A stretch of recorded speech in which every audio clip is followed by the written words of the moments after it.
Assalamualaikum students. I hope all of you are good. Today we will start our next topic of today my lecture is lecture number 6, chapter number 1. I am Mira Mishraf. Let's see the content. Today we will discuss about the yield and example number 14 that is given in your book. You can tally from the book. Bismillahirrahmanirrahim. Let's see that. Let's start the topic. Okay, today's topic is yield. अब yield क्या होता है? The amount of product obtained in a chemical reaction is called actual yield. अब जो आपको chemical reaction से actually मिलती है वो आपकी एक्चुअल यील्ड होती है. जो आप बैलेंस्ड केमिकल इक्वेशन से जो यील्ड कैलकुलेट करते हैं वो आपकी थ्योरेटिकल यील्ड कहलाती है. यानी कि हमने देखा कि इतना हमारे पास रिएक्टेंट है और इतना आपके पास प्रोडक्ट बन जाएगा. जैसे पीछे हमने लिमिटिंग रिएक्टेंट में भी एक एग्जांपल पढ़ी थी, यानी कि 2 मोल अगर आपके पास हाइड्रोजन हो, 1 मोल ऑक्सीजन हो, तो 2 मोल वाटर बनता है. That one is your theoretical yield. यानी कि आपने ये फ़र्ज़ किया, यानी कि सोच लिया भी हाँ इतना आपके पास प्रोडक्ट मिलेगा, लेकिन जब आपने एक्सपेरिमेंट किया तो तब आपके पास जो यील्ड आती है उसको हम एक्चुअल यील्ड कहते हैं. तो यहाँ पे 2 पॉइंट्स हैं. एक है आपके पास theoretical yield and then one is the actual yield. 2 definition यहाँ से नोट डाउन कर लेनी है आपने. नेक्स्ट आता है कि आप जब भी केमिकल रिएक्शन करते हैं तो आपके पास यील्ड जो है वो कम आती है. यानी कि जो थ्योरेटिकल यील्ड होती है वो हमेशा ज़्यादा होती है और जो एक्चुअल यील्ड होती है वो कम होती है. ठीक है, यानी कि हम जितना सोचते हैं हमें उतना प्रोडक्ट नहीं मिलता है. जैसे आप स्टडी नहीं करते, हम कहेंगे इतनी स्टडी करेंगे, इतनी स्टडी करेंगे, या इतना आप स्टडी कर लेते हैं, लेकिन आपका उसके अकॉर्डिंग के रिजल्ट समटाइम नहीं भी आता. ठीक है, तो ये तो एक फर्जी एग्जाम्पल थी. Do not apply your life. अब जब आप कोई भी केमिकल रिएक्शन करते हैं तो आप देखें कि आपके पास कहीं ना कहीं कुछ ना कुछ वेस्टेज हो जाता है. ठीक है, सबसे पहले क्या हो सकता है कि प्रैक्टिकली आप इनएक्सपीरियंस थे, आपको काम ही नहीं करना आता, आप फर्स्ट टाइम लैब में गए हैं, आपने रिएक्शन करवाया, आप कोई चीज़ बनाने जा रहे थे. यहाँ पे ज़रूरी तो नहीं कि आप ही पहली बार गए हैं, कोई भी पर्सन था वो चीज़ बना रहा था तो उसे काम करने का इतना तरीका नहीं आता था, जिसकी वजह से यील्ड हमारी कम हो जाती है जितनी हमने एक्सपेक्ट की होती है.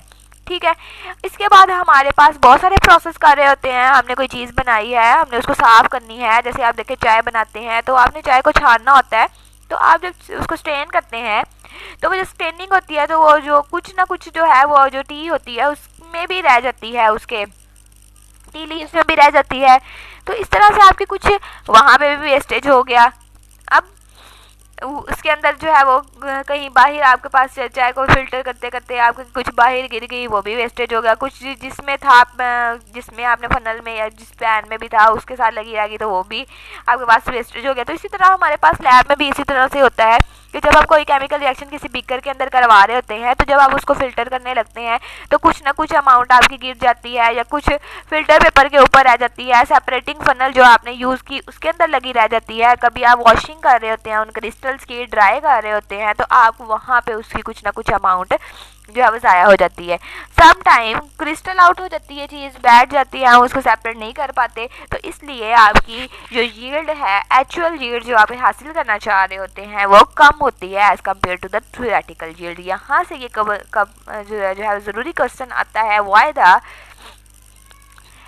Actual yield is less than the theoretical yield. तो ये आपने सारे रीज़न लिखने हैं कि फर्स्टली जो आपके पास प्रैक्टिकली इनएक्सपीरियंस पर्सन होता है, उसके बाद आपने ये टेक्निक्स हैं, ये आपने ये नेम लिख देने हैं कि ये वाली टेक्निक्स यूज़ करते हैं जिसकी वजह से हमारे पास यील्ड कम हो जाती है. Third one reason is that कि सम टाइम हमारे पास कोई ना साइड रिएक्शन हो जाता है, यानी कि हम नहीं चाह रहे थे कि वो रिएक्ट करे, हमने तो उसको काउंट नहीं किया, वो किसी इम्प्योरिटी के साथ जो है वो रिएक्ट कर जाता है. जैसे ऑयल था, ऑयल ने किसी डस्ट पार्टिकल से रिएक्ट कर लिया और हमारा जो ऑयल ने सपोज किसी प्रोटीन से रिएक्ट करना था वो नहीं कर पाया, तो ये क्या होगा, आपकी यील्ड इस तरह से कम हो जाएगी due to the side reaction. That 3 reasons you have to mention in question.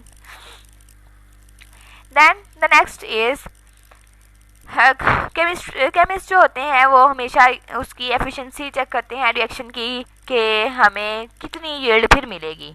ठीक है, हम परसेंटेज निकाल लेते हैं, जिस तरह परसेंटेज यील्ड किस तरह से निकालते हैं, एक्चुअल यील्ड और थ्योरेटिकल यील्ड मल्टीप्लाई विद 100. ये वो सेम क्राइटेरिया जिस तरह आप मार्क्स की यील्ड मार्क्स की परसेंटेज निकालते हैं. आपकी जैसे अपटेन्ड मार्क्स हैं वो आप ऊपर रखते हैं, जो आपके टोटल मार्क्स होते हैं उसको नीचे रखते हैं और आप 100 से उसको मल्टीप्लाई कर देते हैं. जैसे सपोज कि आपके पास एक्चुअल यील्ड जो थी वो 50 आई और थ्योरेटिकल यील्ड आपकी 60 थी, मल्टीप्लाई कर देंगे 100 के साथ तो आपके पास परसेंटेज यील्ड आ जाएगी. Then the next example that is given is when the limestone CaCO3 is roasted quick lime is produced, यानी कि CaCO3 से आप CaO बनाओगे. According to the following equation that the equation is given, CaCO3 converted into CaO plus CO2.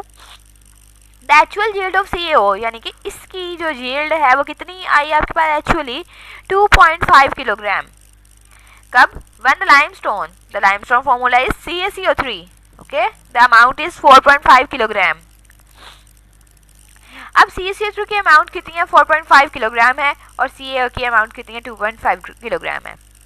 What is the percentage yield of this reaction, यानी कि actual yield आपको हमेशा कोई भी न्यूमेरिकल होगा ना वो आप उसमें प्रोवाइडेड होगी, क्योंकि वो तो उन्होंने एक्सपेरिमेंटली फिर निकाली होती है ना, या फिर भी कोई भी उन्होंने सपोज भी किया तो वो लिखेंगे, या आपने खुद से सपोज नहीं करनी होती. Then we have to solve this question. आपके पास जो है वो CaCO3 CaO CO2 आपके पास जो है इस तरह से रिएक्शन हो गया. अब आपने एक्चुअल यील्ड 2.5 किलोग्राम है, हम किलोग्राम यूज़ नहीं करते, इसको ग्राम में कन्वर्ट कर देंगे. ग्राम में जो है वो आपके पास किस तरह से आएगा, किलोग्राम से आप ग्राम की तरफ जा रहे हैं तो आप इसको 1000 से मल्टीप्लाई कर देंगे. एंड 4.5 जो है इसको भी किलोग्राम से ग्राम की तरफ मूव करेंगे तो 1000 से मल्टीप्लाई कर देंगे. तो 4.5 मल्टीप्लाई विद 1000 4500, 2.5 मल्टीप्लाई विद 1000 2500 ग्राम आ जाएगा. अब CaCO3 का मोलर मास निकाल लेना है आपने और CaO का भी मोलर मास निकाल लेना है ताकि आपको नेक्स्ट यूज में प्रॉब्लम ना आए. Ca का 40 होता है, कार्बन का 12 होता है और ऑक्सीजन का 16 को 3 से मल्टीप्लाई करेंगे. Then the answer is 100. Calcium oxide का निकालना है, Ca का होता है 40 और ऑक्सीजन का होता है 16. Then the answer is 56. अब वो क्या कहते हैं हमें, यहाँ पे जो क्वेश्चन है उन्होंने कहा कि अगर आपके पास जो CaCO3 है वो आपके पास, अब इन्होंने मैथ्स की बेस पे कंपेयर कर लिया. देखिए अगर 1:1 रेशियो है इन दोनों के पास, दोनों की, अगर आपके पास 1 मोल हो CaCO3 का तो CaO का कितना होगा? 1 होगा. अब हमने वो उसके मैसेज पुट कर देने हैं उसकी जगह पे.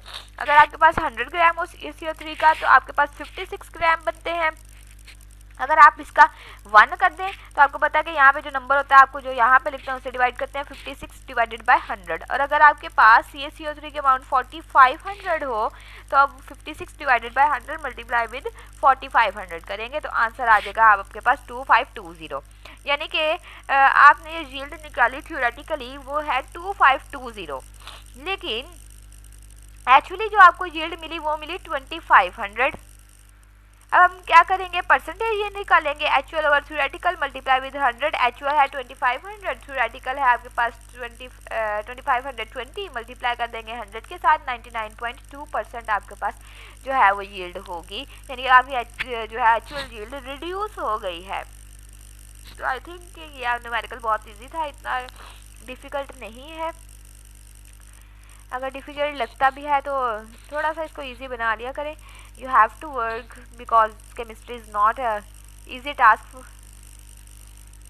Thank you so much. Take care. Allah Hafiz.